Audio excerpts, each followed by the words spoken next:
اعوذ باللہ من الشیطان الرجیم بسم اللہ الرحمن الرحیم رب اشرح لی صدری ویسر لی امری واحلل عقدۃ من لسانی یفقہوا قولی واجعل لی وزیرا من اہلی آمین یا رب العالمین۔ آج ہم سورہ المومن کا ترجمہ شروع کر رہے ہیں۔ یہ قرآن پاک میں ترتیب کے اعتبار سے 40ویں سورہ مبارکہ ہے۔ اس میں 85 آیات اور 9 رکوع شامل ہیں۔ یہ مکی سورہ مبارکہ ہے۔ آئیے شروع کرتے ہیں اللہ کے نام سے جو بے انتہا مہربان اور رحم فرمانے والا ہے۔ حامیم۔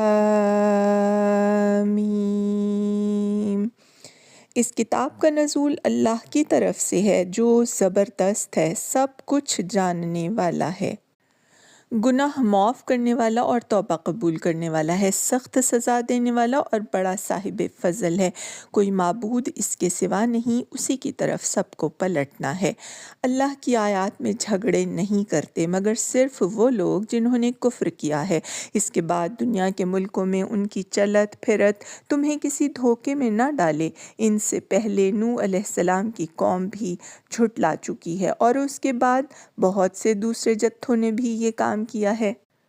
ہر قوم اپنے رسول پر جھپٹی تاکہ اسے گرفتار کرے۔ ان سب نے باطل کے ہتھیاروں سے حق کو نیچا دکھانے کی کوشش کی مگر آخر کار میں نے ان کو پکڑ لیا۔ پھر دیکھ لو کہ میری سزا کیسی سخت تھی۔